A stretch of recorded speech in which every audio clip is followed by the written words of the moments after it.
girlfriend by my side, I'm ready to roll. Have some dreamos, man, I preach bold. Big bikes, man, I wheel out. Me and my dogs, I'm ready to roll. My girlfriend by my side, and she ready to roll. I feel rich now. KRANIUM, born Kemar Donaldson, is an international mainstream success. The dancehall Sing J is world-renowned for his 2013 hit single, Nobody Has to Know, which gave him international recognition and led to him being signed by Atlantic Records. In 2021, Nobody Has to Know was certified platinum in Canada. In that same year, the infectious single was certified silver in the United Kingdom, and in 2019, it was certified gold in the United States by the Recording Industry Association of America.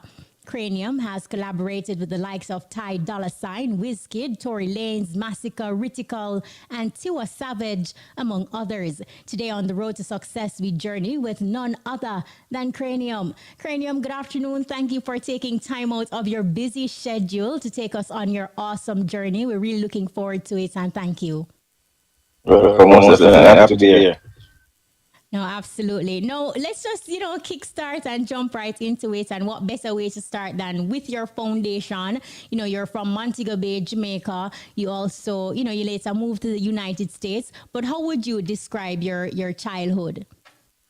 It was fun. Yeah, it was fun. I feel like just growing up in Jamaica is the vibe here. Especially where I grew up with my grandmother. So it was a typical kid in Jamaica who grew up with my grandparents. So I actually know like church was a definitely thing for me. So I always did at church. As I said, it was fun. As a youth growing up in Jamaica, it was always fun. As a youth, and to be straightforward, it was more like an experience that I needed, especially the fact that I later moved to the state. It was a grounding thing that I needed that actually kept me true to myself and who I am today. And as you mentioned, growing up with grandma, that is a situation that a lot of Jamaicans can absolutely relate to. But what would you say were some of the values that grandma instilled in you that still resonates with you today as an adult? I think just respect, being humble, being appreciative for everything that we have. My grandmother is one of the greatest grandmothers in Nairobi because she was very she was very open and how I well, that's the lie, move with other kids. She was just very open arms to everybody. So I grew up with that love and that vibe of just accepting people for what it is and just bring it to myself 1000%. Did you miss any interaction with like your mom or dad, or grandma was just as solid where, she filled that void? Yeah, she filled that vibe 1000%. My grandmother is a trooper. She's a loving woman, and as I said, most definitely just being in church, she's Christian lady to the ground. So I think I got everything that I needed as far as in my youthful days at 100%. You mentioned church, and we know so once as a youth in Jamaica, you go to church, they're going to put you up on a choir, you have to go sing and do two little things. Did you start your singing in church? Was that where you developed or discovered that you really can sing?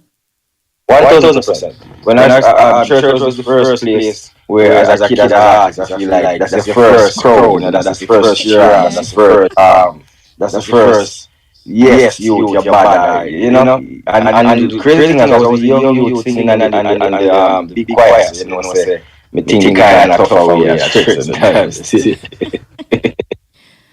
No, let's talk a little bit about Kemar Donaldson in the classroom, because the KRANIUM that we know now through music, you seem fun and lighthearted and all of that, but back to school days and in the classroom settings, how would you describe Kemar Donaldson? Well, I was working child. I always speak up, I always talk much, I always speak my mind. I wasn't a bad child in the sense of me get teacher trouble. I mean, just things that I do, nothing extra. And then I end up actually I went to school in Jamaica, went to school in New York also. So it was the same thing. I feel like I was just always outspoken. That's one thing. I always start my mind on business. So yeah. No, talk to us a little bit more about that transition from Jamaica to the United States, that cultural shift, and were you able to adjust quickly to that situation? It was a big shift because in Jamaica, among Jamaicans, when I came to New York, started school, it was multiple different kids, I met about Trini, Guyanese, Haitian, African, Colombian. It was a whole different experience and like really hopeful, like, maneuver myself in school with other kids. So the shift was really drastic as a youth. Just remember, as a kid, in America, you don't really know what going. You just come in and realize it's different culture. So it was a big shift. It was really hard to adjust because one thing, anybody who travel to New York knows that New York is like back home. You know what I mean? There's a be a Jamaican, and the crazy thing is, me moved to Jamaica Queens, went to Jamaica High School, hang out on Jamaica Avenue. So it's like Jamaican was everywhere. So it wasn't that bad as far as the being true to your culture, but it was very different for understanding how other culture operate and the acceptance of them. How did you became interested in music, and did your uncle entertainer Screwdriver have any impact or influence on the career path that you took? Yeah, man, 1000%. As far as my uncle is concerned, the man did the greatest thing. You know what I mean? That's the best to put. The man there was a teacher. You see me? The man there really like show me exactly like how this thing really work and give me a lot of lessons on how to like vocal control and stuff. And as far as going into music was always something I love, because I feel like everybody in my family sing. There's not one person on my mother's side of the family that cannot sing. That's how crazy it is. It might sound crazy, but trust me, everybody sings. So it was always a thing that we love and always really want to do. And when I got to Florida and I met up with my uncle, it was just like, the cruise was from there because I knew exactly what I wanted to do. And I had the help in the sense of, kind of like maneuver me through how to like hold keys and how to like do higher act and low octave. So I started that training this, and then just come to New York on my own and just start figure it out. But we know New York, big city, bright lights, and it's different. And here it is, you have a Jamaican who is pursuing a career in dancehall. What was that like for you, just trying to maneuver your way through that type of system? And who are some of the people that you came across in that process that stand out to you? Yeah, it wasn't easy. It was one of the hardest things. Like, me tell everybody who know me personally, anybody who was around me through the whole process can tell it. It was the hardest thing because I feel like there's a big disconnection within Jamaica, the land itself, and like the music here, where people feel like it's a much different. Like it's them. I don't know if some people might feel like, yeah, man, it's easier foreign man, cause this everybody want to come, but the grassroots of it is really that the same parties that are being kept in the sense of Monday night, Tuesday night. Like Jamaica can party every night. In New York, it's the same thing. It's no different. Till this day, it's always party Monday to Friday. And I feel that sometimes people kind of not understand how really hard it is for really break in America doing the dancehall music. And then for me, it's like I started going out to parties, start rubbing shoulder with the right people, like shout out to man like Seabird and Polish and Noah Power, the Nashim Fire, the Karma, I can't call everybody name. And the thing was, I end up meet Pee Wee, who was working previously with Cali Buds and Pierre from the UK. So I feel like I kept on finding a record in Queens, because the thing with me was I've always had that movement even before I got nobody else to know. So it was an easy transition into being who I am today. I just wanted to meet the right person to really bring me to the forefront, and that's when I met up with P and Pierre, and the rest is history. No, here it is. Nobody has to know. Like your first record that we know, like you said, you're in the space and you're doing it. So it was like an easy transition. Take us back to that significant moment, you recording the track. What was that like? And before we get to how it impacted the world, but just the recording process of this song. And did you know that it would have been so grand? I don't think nobody know what hit song's gonna be. I think all of us as musicians create music in the studio and know the potential it has, but nobody really know exactly how fans are gonna receive it. As far as recording the song, I just remember the day I think I was on my way to New Jersey, if I'm not mistaken. No, actually, I was in New Jersey, and I got a call from Noah, and he was like, "Yo, I'm gonna check in, friend. I do some work at the studio," and I ended up going to the studio and meeting with LMR. Shout out to LMR, the producer. And that night the energy was crazy because when I think I did two songs that night. I did Buy What You Want Buy, which is lifestyle, and I did Nobody Has to Know, if I'm not mistaken. But the energy when I was creating Nobody Has to Know, I knew I had something special. Like I felt it in my soul because when I did the first verse, we couldn't even went to the second verse to how good the first verse and the hook was. Oh That's like we wow. stuck in the studio like, Did you yo, this did you different. write it or are you just flowing? Yeah, I never wrote a song. Oh It's wow. recent. I swear, it's recently now I start like sit down and pencil out song to an extent, but I've never ever in my life written a song that hit. Every song that ever hit for KRANIUM is always freestyle. So that song was like a straight. Matter of fact, if I'm not mistaken, it was like 1.5 take. I think we just Wow. patching words. There was no situation where we sit down and write it out. It was all freestyle. No, so give us some little more of that euphoria because here it is. You're saying that after the first verse done, it was like okay, we're going how you going to come up with the second verse now, and with the energy that you were being fed in the studio in that moment. Take us back to that moment and how you came up with the second verse and how that worked out. So when we did the first verse, I remember keep replaying it. We kept replaying it in the studio, replaying it because it was so good. You know, when something's so good, you don't want to mess it up. So it was like really nervous. And the second verse, I was really like, yo, what me I gonna send now in the second verse? Because the first verse is so bad. You know what I mean? And then the first thing me start laughing, I remember laughing because I said, my grandmother not gonna like this. You know, because the thing that with me, I say, "Yeah, this a problem." So me just sit down at the studio and I say, yo, this bad. Like this is really like really bad. So the second verse, I think I went back in and I just start freestyling everything when me think would that make sense with what the first verse was saying. And then I realized in that moment actually I realized I was a good storyteller. So I felt like I kept a story around the song without writing metaphors or there was just risk taking in a song. Matter of fact, I think one of the first rule as an artist is never to repeat two same word in a verse. And I did do it in the first verse. I said every time she come on me yard, she a worry and I'm on their yard. It was like we not do that as an artist. You never Yeah. repeat two same word. But the song was so good, man, and I said that was freestyle and just create a story and just kept it moving. Wow. We're gonna go for a quick break. Stick and stay. Don't go anywhere.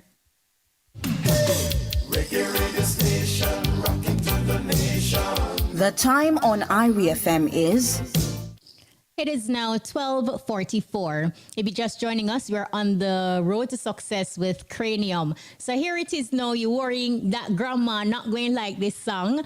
What did your grandma ever hear the song? What did she say to you about it? Yes, I mean she did hear the song. I mean, but it was a situation where she cool man. My grandmother cool man to ends. She just cool man.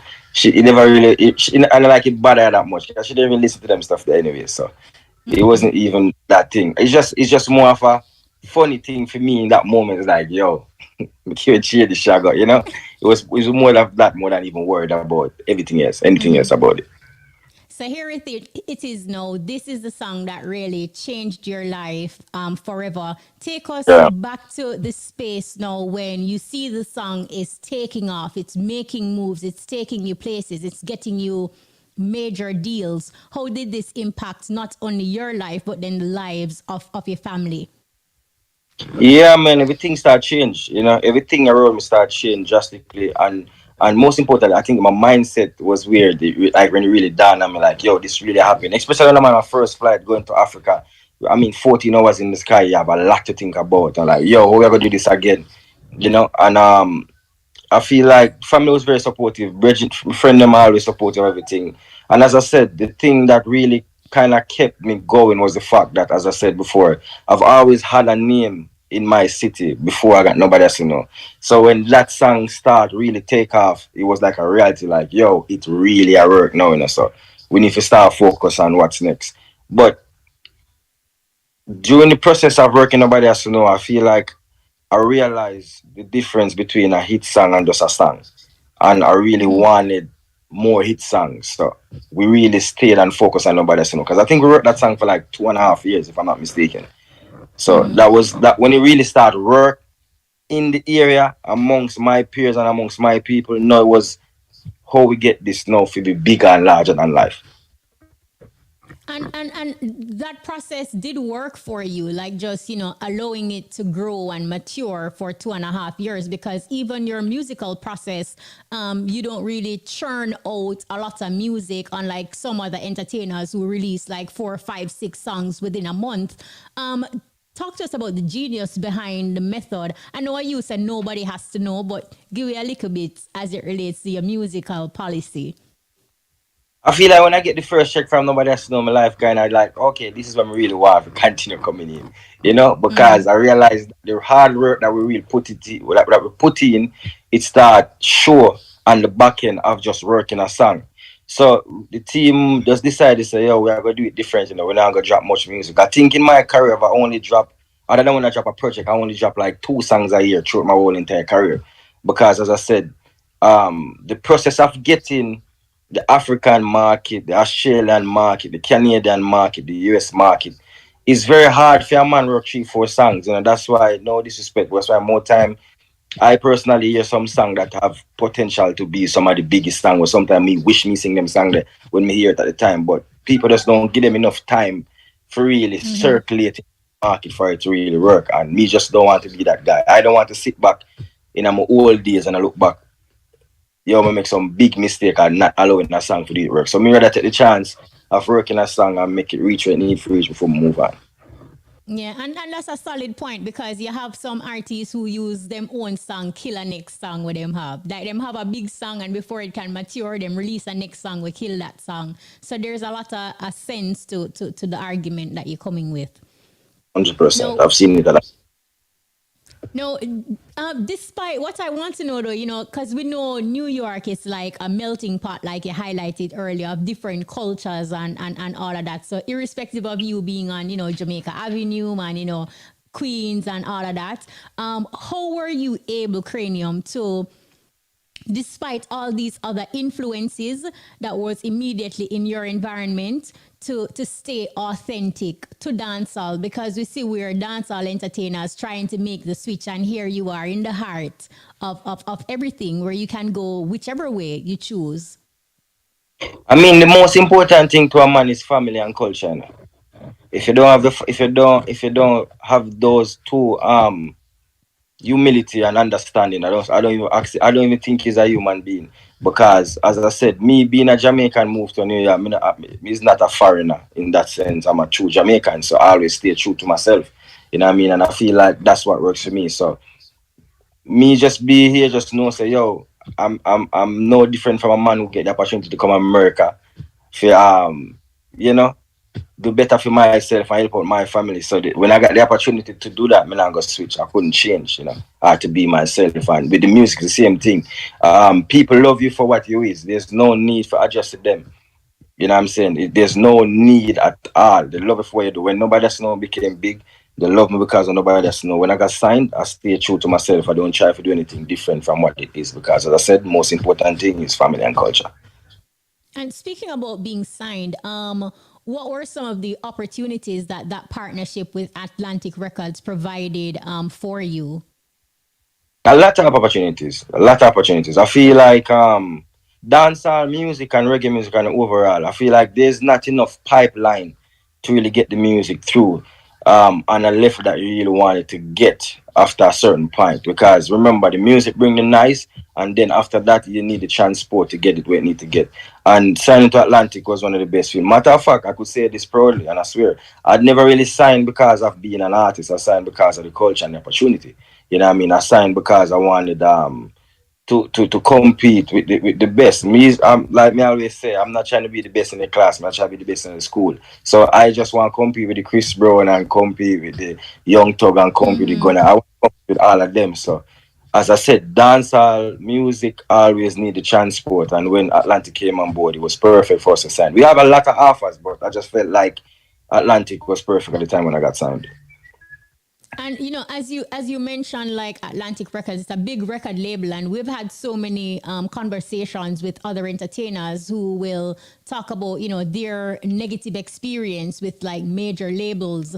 But what's your reality? My reality is like there's ups and downs with anybody, any team, any this business. Business is business. And some of the time I feel like we take business personal. I don't take nothing personal, and I don't really wait for nobody. I don't have time for sit around and cry over spill milk. My job is to create the best music I can and get it to make enough noise as possible, and then get the label to help you out when you need help. I don't always turn to them for help. That's why I have a team. That's what management is there for. Management is there for to get the music where it needs to be, and when we need help, we search for help. Some people, I feel like the big misconception of a label is that they're gonna do everything for you. This is not gonna happen. A label have 100 different artists to deal with. I feel like they move when the needle moves. So if the needle is moving, meaning if the music is making nice, you stretch out and ask for help. They're gonna do it because at the end of the day, it's business. Who don't wanna be a part of what's working? So once it's working, I'm gonna work with you 1,000%. No, 2015, you re-released "Nobody Has to Know" featuring Ty Dolla Sign. Talk to us about how did this musical connection come about, and why Ty Dolla Sign? Um, the thing is, when we did it, it was a like shout out to the team guy. It was a big. We take a big risk because I think we had like Jason Derulo at the time, vice versa. We had Tinashe, and I think we had somebody else. But for some reason, I just felt like Ty Dolla Sign was perfect. I just felt it in my bones. I just felt like the man sounded amazing. The verse was dope. He was new at the time. Me was new at the time. I feel like it was that dope crossover between his market and my market, and we made it work. I remember people was asking me, "Yo, Ty Dolla Sign, who that?" You know what I mean? That's the same way people got asked who was me in his his genre at the time. So I feel like it was just a perfect move for me, and if I could do it, I would do it 1,000 times again. No, and I know you have given us, lots of feel good music after Nobody Has to Know, but in kickstarting your career with such a musical masterpiece, this grandeur mega hit, do you sometimes feel pressured, like when you go to the drawing board and you're in your creation process, and you're creating new music and you're releasing new music?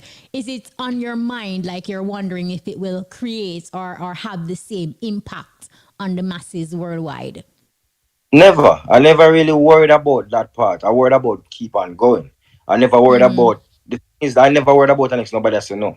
Never in my life. When nobody has to know was nobody has to know. That pass and garner. That wasn't even a brain for a second. It was just more on how mega create other records and keep going. You know what I mean? Because some of the time I feel like we try to rewrite what happened. It's gone already. And that's why some producer are upset with me. A lot of producers I don't really work with short early part of my career because I feel like when they approach me with music, they say approach me, yo, me have something bad like nobody else to know, or yo, me have a next international lead song, you know what I mean? And them things they used to really bother me because me I say, brother, like, first of all, you can't even approach me and tell me say I have an international hit song. There's no such thing as a next crossover record. I don't know why people always feel like they need to approach an artist who have a international success. Yo, me have a next international record for you. You can't know it happen naturally. Yeah. International song is a song that become international. There's no such blueprint or Formula. written. I mean, so I never really thought about that. Honestly, I just thought about yo, I wonder if I'm gonna be a one hit wonder. I wonder if I'm gonna get a next song. That was my most problem rather than worrying about a next mega hit as big as nobody else know. Talk to us about that thought process that you have, like a one hit wonder, and why does that weigh heavy on you? Cause we face it, Jamaican are some of my faces people them very face and what I know. So you see because we road and we not really busy about people sometimes. I was more like, yo, being on stage, it's a very hard thing because I remember doing a 30-minute set and you only had one song. No artist no really Wow. want. Yeah, it's not a good feeling to be on stage for 30 minutes with one song. Trust me. After 2 minutes feel like an hour and 10 minutes up there. Trust me. So that was like my biggest problem mentally was like, yo, every time I ever show me, I say, yo, 30 minutes. I sing some Barry Still a week, I sing some Sean Paul. No, you're keeping it 100. Yeah, I used to sing like Barry. I think I sing Barry, Samman, Barrington Levy. I had Sean Paul in the set. I remember vividly. I remember being on tour with Tory Lanez, and we did 87 shows in 43 cities. And actually, at the time, I was driving a two-door car. It was a Dodge or a Charger. It was a two-door car. And it's just me and my DJ, and we rotate. Sometimes my DJ come, sometimes LMR come, and we drive. And I remember being on some stage and performing on this stage. I mean, I tell you, I had like 20-minute sets, and it was the hardest thing to perform because, as I said, you only had one record that they recognize. So it was a situation where it was a boot camp for me to learn stage, but it was like eye opening. Say, yo, there's a lot of work to do. And shout out to Sean Paul because me know Sean Paul is big, but when I was on that tour, that's when I find out how big Sean Paul is. So shout out to Sean Paul on that one time. Wow. Cranium, I absolutely love just how real you are in just, like talking about that, because sometimes people will feed us the frills and the fluffs and people can sit through that more time, but I truly appreciate how truthful you are and real with the situation. Always, always back to this. We're going to go for a quick break. We have Cashpot coming up. Stick and stay, don't go anywhere. We are on the road to success and we're journeying with Cranium. When me use Island Fresh with aloe vera, it make me skin feel so much smoother. So if you want to feel better and smell fresher, use Island Fresh with aloe vera. Manufactured by Island Products, 934-0666. The time is... It is now 12:58. We're standing by. Listen up. Your top draw dollars. Pick 2, pick 3, pick 4. Hot pick and Cashpot lunchtime draws up next. Girl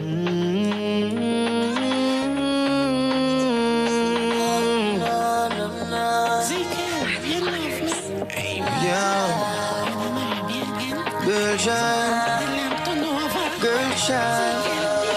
Yeah, we take man for food, take man for that stop shot. Jumping on my car, make me like a snapback. We a do we think, cause you know say me no love chat. Well, them well firm, plus a well fat. Gosh, you're damn hot.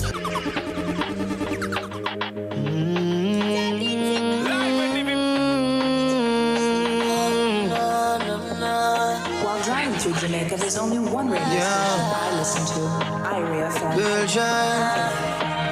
Girl shine. Yeah, we take man for food, take man for that stop chat. Jumping on my car, make me like a snapback. We a do we think, cause you know say me no love chat. Well, them well firm, plus a well fat. Gosh, you're damn hot, roll like a race track. Waistline small, me I wonder where you get that. Me not have no time for your waist, girl, come over my place. Let me tell you this straight. We can seek if you feel like you want to, and we can do the things where you feel you need to. And we can run the place like you need to do it. I miss me for my life, my girl. Lottery games. This could be your lucky day. Get your tickets out and let the games begin. Good afternoon. It's Thursday, October 27, 2022. I'm Jeline and welcome to this afternoon's Supreme Ventures live game draw. Now, before we begin, here's a quick look at our mid-morning winning numbers. Remember, all Supreme Ventures live game draws are being supervised by the Betting, Gaming and Lotteries Commission and observed by the independent auditing firm PwC. Now, let's put some money in your top draw. This afternoon's jackpot is $600,000. Here are the winning top draw numbers and good luck. And the first winning top draw number for this afternoon is 14. The second winning top draw number is 6. The third winning top draw number is 20. And following 20, we have 9. And the final top draw number for $600,000 is 21. And now let's pick a play with our dollars game. I do hope you're feeling lucky today. Get those tickets out. And the first winning dollars number for this afternoon is 5. The second winning dollars number is 18. The third winning dollars number is 28. Now following 28 is number 6. Coming down slowly but surely is 31. Following 31, what will it be? We have 7. Now we're halfway there. Here comes 11. Next up is 17. Now how are your spots looking so far? Because here comes 33. Following 33 is lucky number 1. Following 1 is 9. And now for the final dollars number for this afternoon, we have 12. And now for some easy winnings with our Pick 2 game. Let's play. And the first winning Pick 2 number is 6. The second winning Pick 2 number is 15. Now, once again, the winning Pick 2 numbers are 6 and 15. Up next, you can play it 3 ways. It's our Pick 3 game. And the first winning Pick 3 number is 3. The second winning Pick 3 number for this afternoon is 9. And the third and final winning Pick 3 number is 4. Now, once again, the winning Pick 3 numbers are 3, 9, and 4. Now, let's turn up the winnings. Get ready for Pick 4. And the first winning Pick 4 number for this afternoon is 5. The second winning Pick 4 number is 4. The third winning Pick 4 number, what will it be? We have 4. And the fourth and final winning Pick 4 number is 7. Now, once again, the winning Pick 4 numbers are 5, 4, 4, and 7. It's easy for wins. Let's heat things up with Hot Pick. And the winning Hot Pick number is 4. Congratulations to all Hot Pick winners. Again, the winning number is 4. Now, you can win $285 for every $10 winning Cashpot bet. Let's get ready to play our Cashpot game for Thursday, October 27, 2022. You live to play it, but can you win it? Get ready to be a big Cashpot winner. Now let's see what the winning Cashpot number will be. And this afternoon's winning Cashpot number is 20. Congratulations to all Cashpot winners. Again, the winning number is 20. Now let's mega your winnings, so good luck. And what do we have for this afternoon? It's coming up. What will it be? And a white ball has been selected. And now it's time for the monster winnings, so good luck once more. What color ball will it be? Here it comes, and a white ball was selected. Remember to go Mega and Monster 6 times per day for Cashpot for more chances to win big. Again, the winning Cashpot number is 20. The lucky mark is sick person, and a white ball was selected for Pick 3, Pick 4, Cashpot, and Hot Pick. And for Monster, a white ball was selected for Cashpot. Now let's take a look at this afternoon's winning numbers. Congratulations to everyone who won. Join us again at 3 p.m. for more games you love to play. I'm Jaleen. Have a supreme afternoon. Hope you were a big winner. Play your favorite Supreme Ventures games every day and tune in for our live draw 6 times a day at 8:30 a.m., 10:30 a.m., 1 p.m., 3 p.m., 5 p.m., and 8:25 p.m. on this station. Supreme Ventures, making winners every day. That was the lunchtime top draw dollars, Pick 2, Pick 3, Pick 4, Hot Pick, and Cashpot draws. Congratulations to all of today's winners. Join us again at 3 p.m. for another chance to win in Hot Pick and Cashpot special pot draws. So we are returning to the road to success. We are journeying with KRANIUM. Now, KRANIUM, before we went to Cashpot, you were talking about, in your earlier days in your career, how producers would, approach you with a rhythm and what they would say. Do you handpick the producers that you work with, or what's your music policy, or you have a feel of vibe?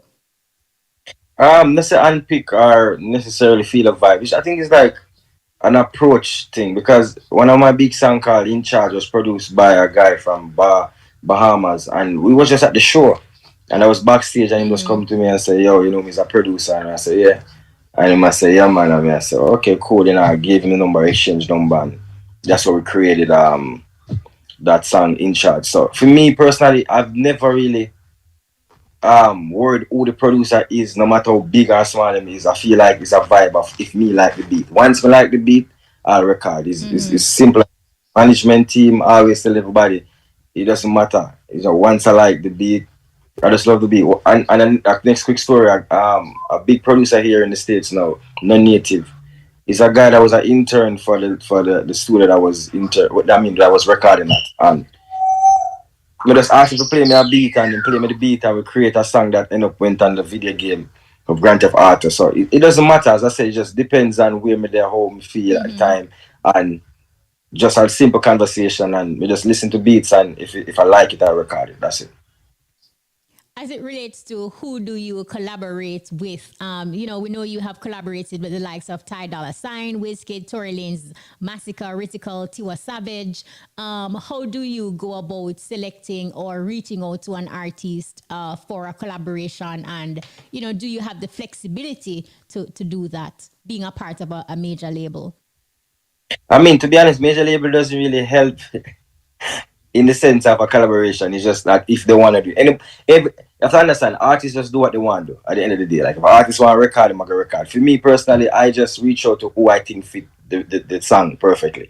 So I don't really have a specific list of who I want to work with. It's just more like a record a song, and if me feel like anybody would fit on this, me just reach out to them, and if it work, it work. You know what I mean? I feel like that's how I approach features. I never really do overthink it. It's just more of, as I said, if I like the beat. And sometimes it comes to me like when I did the Gucci Man for his album, they reached out. Ed Sheeran sent me the Shape of You remix. Certain songs they reach out, and some songs I just reach out, and that's how it works. I know you earlier you said that you're very outspoken, and that we see especially through your social media platforms, because I remember you were on social media, you said that you called out some entertainers that you thought were selfish and they do not want to work on features. Why did you come to that conclusion? Did something specifically happen at that time? No, I just feel like some of the time we overthink things, and some of the time as entertainer we feel for move amongst each other. So in the sense, if it's not every song need a big international act on it. Some song need the same person in the genre with. You get what I mean? And every song, like for example, me, I'll go to Jamaica, I'll go to Afrobeat early on in my career. Young artists are big artists. I've worked with some young artists early on in the career in Africa, just like how somebody reach out to me as a younger artist. And I feel like dancehall music need more of that, where a man don't feel like him can reach out to a next man in the same genre for your features. And I feel like that's what I was speaking. I just feel like we need to have the understanding that you can call a virgin or you can call a man down the street, not because him there yard with you or you feel like you're not on the same level, you can do. Sometimes I do song work, you know what I mean? Because some of the big songs them you don't know how it come. I don't know what hit song comes in. I like there's no blueprint, nobody know what the next hit is gonna be. If you just feel like that person is so good on it, it's just like Justice started with me on Alkaline. You know, me link Alkaline, I say, yo brother, I have a song I think it's bad. We end up doing the song together. Nobody else knows was one of the biggest song. I reach out to Massacre early. Beat shows came out. I still go vice Ritical. I don't care, you know what I mean? It's just if you feel like that person fit the song, don't be afraid to reach out and do it. That's all I was trying to say.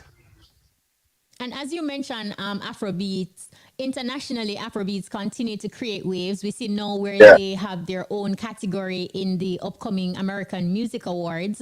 While as a collective, dancehall appear to be at a standstill. What do you think has contributed to this type of musical shift, where I know you live in the States, so you will hear like across radio stations and especially in clubs, sections where they usually have like the dancehall segments. Sometimes it appears as if it is being replaced by the Afrobeats. But what do you think has triggered or caused that musical shift? They make good music. That's one. Their thing is a movement. That's two. And them cool. Them they understand what they're doing. They know what they want. You know what I mean? They watch. They're not stupid. Them pay attention to what go on. And they come for conquer, and they might do exactly what them plan for do. You know what I mean? I know a lot of the artists. I'm cool with a lot of them, and they really want what they want. You know what I mean? They really want what they want. As far as the shift is concerned, I mean it's new, it's fresh. Everybody want to be a part of what's new. Everybody want to be a part of what's fresh.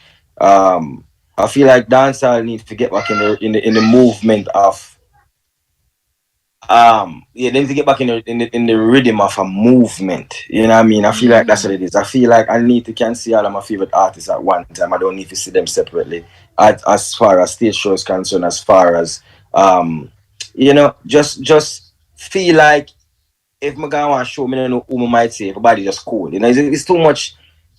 I don't know. It's too much segregation. It's too much Separate, yeah, confused. true. I feel like too much of that thing going on. So it's like you have to understand people only what's the word? Invest in things that beneficial to them. And I feel like there's not a lot of beneficiary things going on in our culture that need to be fixed. I feel like that's one of the things. Do you feel like a unified dancehall could definitely stop some of what's happening, like you mentioned, just to see your favorite artist in one place and just people moving good with each other and not closing the door when a door open for them, just lock it shut, but leave it open so others can come through as well. Yeah, there's a lot of that can go on. I mean, I don't know it all. As me say, me I try to figure it out myself.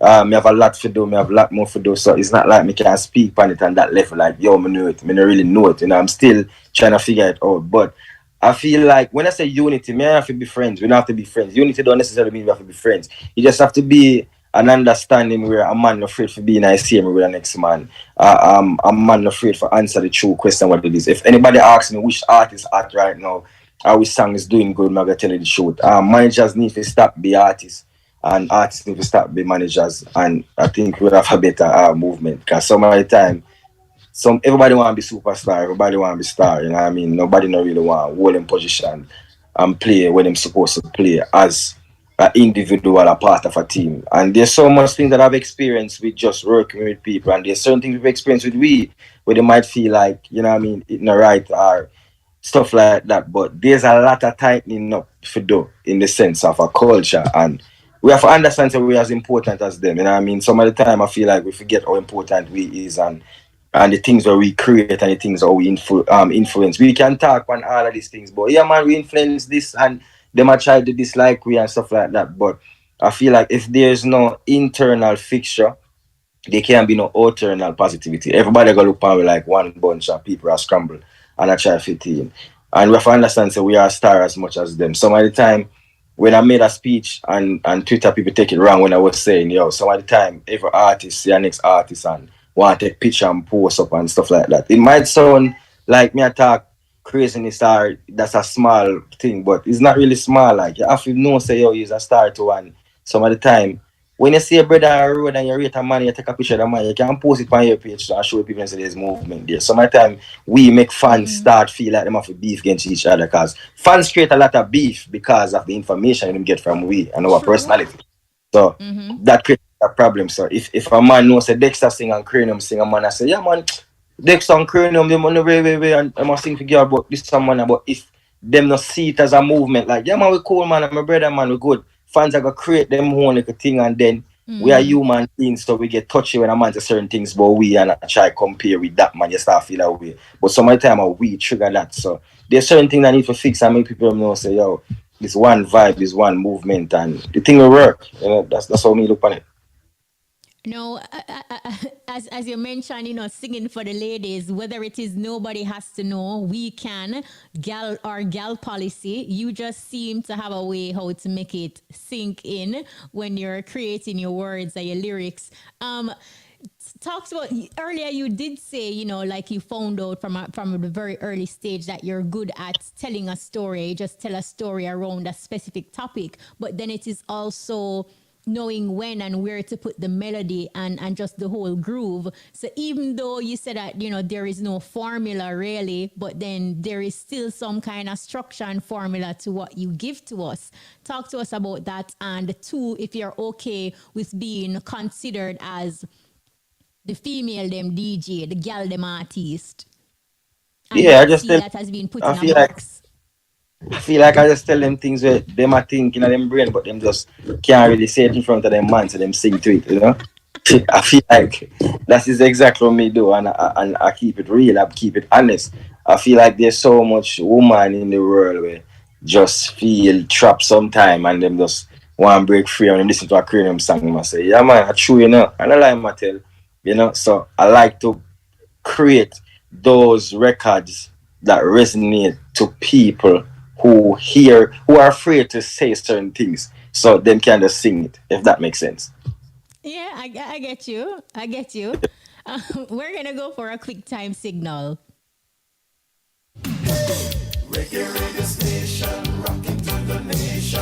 The time on Irie FM is It is now 1:17. Now, Cranium, what are you currently working on? What we can look out for? Right now, I'm working on the project. I just dropped the new single with me featuring Queen Aja. She's doing amazing. Um, and yeah, getting ready to drop the project, I think, the 18th of November. So that's basically what I've been working on, just trying to make sure. It's actually finished. I'm just waiting on, the back end of just fixing up everything, make sure artwork is ready and, announcement and stuff like that. But it's a dope project. What do you think about this whole ideology or persons thinking that they need to run the place versus like what you mentioned earlier, like how you said you put it that you don't want to be known as like the student in the class, but more look at it like you're competing with the school. Do you think that that kind of thinking sort of put a damper on where the individual artists, how much they can achieve or how far they can go? No, not necessarily that, because and everything work for you might work for somebody else. And ain't nothing wrong with True. dropping music, as I said. And being the man, ain't nothing wrong with that either, because as a person, I feel like you're supposed to want to be the person or be that man. Um, I just feel like for me, and I only can speak on behalf of me, because remember, and everybody have the same goal in life. Some people goals are different. For my goal, I just feel like if it work for me, specific cranium, I think I cannot work 3, 4 songs at once. Like me not have first we not have that patient there, and secondly, it is not something that can be digested. It's like I don't see it happening where I wrote 4 or 5 songs. I don't know how them do it, but as I said, some people are cool with just being the man of the moment. Some people are really cool with having 15 songs out. You have some artists who have fans who consume the music a lot. Some people's visions are different, as I said. But me would not advise it on that level, not at all. I feel like there has to be some um try of getting a record really all the way around. As a father, what do you want your child or children to understand as it relates to money and creating generational wealth? Um, be smart.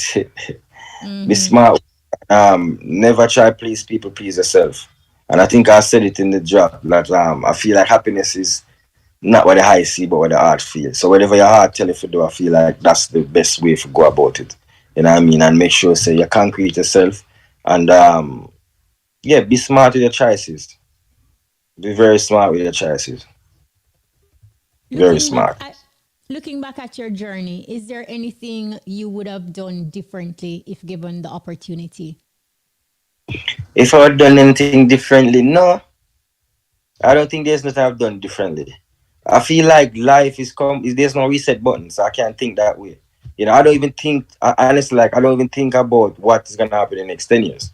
I just do everything to the best of my ability, and whatever I achieve from that, I'm good with it because as me say, me do it to the best of my ability. So I don't think about reset button. I don't believe in the word wish. I don't believe in there's certain things I just don't even mix the two. You know what I mean? I just continue. Say yo, tomorrow forward. I have to worry about today. I have to do our best with it today. That's why man, just love the show with you guys. It's a great part of the journey. So make sure I take care of that and just keep it moving. That's just life for me. So would you say you live in the moment, free spirited? Live in the moment. Trust me, I live in the moment every day. So ladies, me Singlish too. Just so you know, I live in the moment. What do you mean Singlish? What does that even mean, Singlish? Singlish is a thing where it's just that, it's English. Well, with the types of songs that you put out, I understand why you're probably saying that you're Singlish because our heart of is strong for cope. Not necessarily, man. There's God is good. Okay, Mr. Singlish, I hear that. For persons who are listening to you right now, Cranium, and they are thinking that, they want to embark on a journey. And like you would have underscored, everybody's journey is different, everybody's start is different. But they look up to you. You have made it. You are an international artist, and they want to gain the type of success that you have. How would you advise an upcoming entertainer who is embarking on their journey and about to take on the road to success? Be yourself. Be honest with yourself. Very important. Everybody else said be yourself and just but be honest with yourself. The small people really matters. They matter a lot, 100%. Fans care for them. Them are the one, that make this whole engine move. And be smart with your choices and never complain or try to blame nobody, blame yourself. Certain things can be fixed, cannot be fixed. Some things just can't be fixed.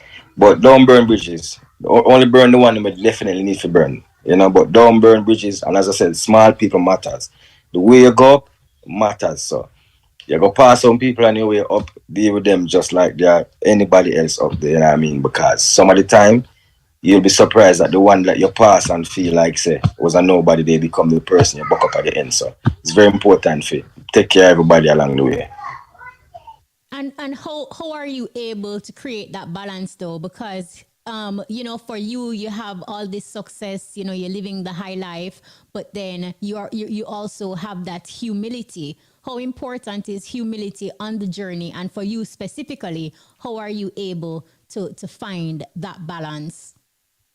Um, I feel like I don't know, it's a natural thing in the sense of like understanding that some of the time misinformation go along the way.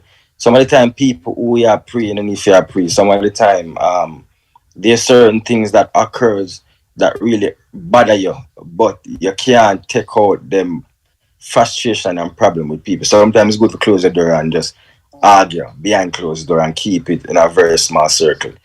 Because as I said, I've seen people who was just in turn become some of the biggest marketing people, some of the biggest producers. So me, as I said, if I'm giving advice off what I experience, I'm just saying there's certain people that I've seen down. That's how we come up. So to all young artists, me I tell you, no matter how hot your seems or how high your might seems you're at the moment, at some point it calm down. And it's gonna take back those same people to get you up. And one thing me know about music, and I can say this proudly, nobody not forget nothing. They remember everything. And when you feel like it's the smallest thing. You can't please everybody, but some people have to just shut your mouth and just walk and not say, yo, tomorrow is another day. You have to just open it like that. You didn't tell us how many tracks for the album. Do you have a title for it? And how would you describe the overall mood and synergy of it? Synergy of it, that vibe is more settled, cool, talk a lot of things. You can hear the growth in the music. I think I have like 9 songs on this one. The title is called Into Deep, and it's one of my favorite project I worked on. It took me a while to work on this project. I think it took me like 19 months, if I'm not mistaken.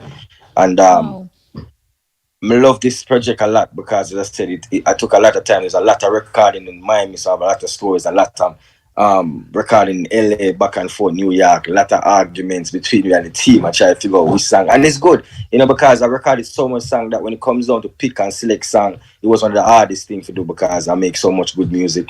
I would think, I big up myself, but yeah, man, it's a dope project, man. Like Into Deep is one of my favorite projects. It's not too much. It's just right amount of songs with the right amount of mood. Couple sexy song, couple loving song, couple vibe songs. So yeah, I can't wait to hear people review on it and how they feel about it. All right, sounding good. And you said that no release date has been finalized yet. You're just tying up some loose ends or dotting Yes, a so few for I's and crossing a few November T's. November 18. November 18. All right, so we're looking out for that, and it will be available on all digital platforms. People can pre-order as well. 100%, yes. Can you give us your social media handles, like how people can find Cranium so them can go and like and follow and check out your music and check out your platform and see what's up? You can follow me on Twitter at the Real Cranium. My favorite is Instagram because my DMs be looking wonderful. I've been saying that. So Instagram Cranium Mr. KRANIUM. Singlish. Uh, booking is booking cranium at gmail.com. And yeah man, that's those are the handles. Look, this person, messages are coming in for you already. This person says, Cranium, you Singlish. That not sound bad. Kish pass on the link for me there. NB, a country me there door. You see what he's stirring up? You see what you're causing? Country is fine, man. I like that. You can cook and go out back or something. It's nice. Well, in closing, are there any parting or final thoughts you want to share with Jamaicans internationally and locally? So much is happening on the island, and you know, lots of people know more than ever need inspiration and motivation. So I would just say, big up everybody. Thanks for love and support. I appreciate it. And just take each day as it is. Don't stress about nothing. We're gone tomorrow. Tomorrow is another day for really like figure out what's going on and just take it a day at a time. You know what I mean? Don't stress yourself. It's never good for stress. Just be yourself. Be honest with yourself. You know what I mean? Make the right choices and just keep pushing. You seem very big on honesty and big on keeping it real. Were you always like this, or is this a trait that you have, picked up over time? Like as an artist, it is, you make it your duty to keep it 100, or like you've been saying the entire interview, keep it 1,000 with your fans, 1,000%. Yeah, man, I always keep it real. Just as I said, from school days, I always been outspoken. I always been the outspoken one. I always just start my mind. Sometimes get me in trouble. But I feel like if you really mean something, say it. You know what I mean? Don't worry about what as long as I don't offend nobody in that way to go. Me not tell you if you go, they go be Kanye West now, But just I said, just be yourself and be real, All right, Cranium, thank you so much. This was indeed a pleasure. Thank you for stopping by. Thank you for sharing your journey and taking time out of your busy schedule. We appreciate it. Big up yourself. Whoa, whoa, baby, baby.